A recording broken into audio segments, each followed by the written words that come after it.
Hi everyone. তো আগের ভিডিওতে আমি তোমাদের সাথে শেয়ার করেছিলাম যে দিদির মেয়ের বার্থডে, তাই কেক আনতে গিয়েছিলাম।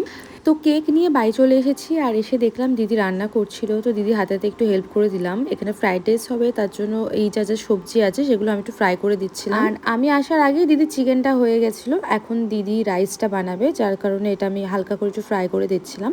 আর বাদবাকি এগুলো সব দিদি নিজের হাতে করে নিয়েছে প্রথমেই। আর অন্য দিনের তুলনায় আজকে তো ভীষণ গরম পড়েছে, তোমরা দেখতেই পাচ্ছ কি হারে ঘেমে যাচ্ছে।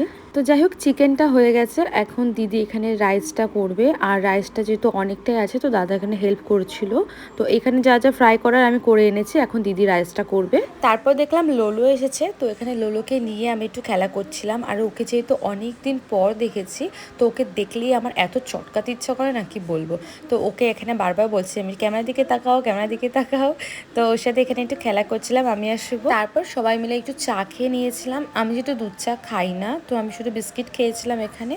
আর এখানে সবাই মিলে একটু আড্ডা দিয়েছিলাম, যেহেতু সবার সাথে অনেক দিন পর দেখা হয়েছে। তো আজকে আমি যে ড্রেসটা পরেছি, এই ড্রেসটা এই গরমে এত সুন্দর কমফোর্টেবল ড্রেস, তোমাদের কি বলবো।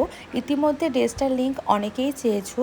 আমি জানি কম দামে এত সুন্দর ড্রেস মিশো ছাড়া কোথাও পাওয়া যাবে না। তো তোমাদেরও যদি পছন্দ হয়ে থাকে ড্রেসটা, অবশ্যই কিন্তু ভিডিওতে লিঙ্ক বলে কমেন্ট করো, অটোমেটিক লিঙ্ক তোমাদের ডিএমে পৌঁছে যাবে। আর অবশ্যই কমেন্ট করে জানিও আজকে আমাকে কেমন লাগছে দেখতে।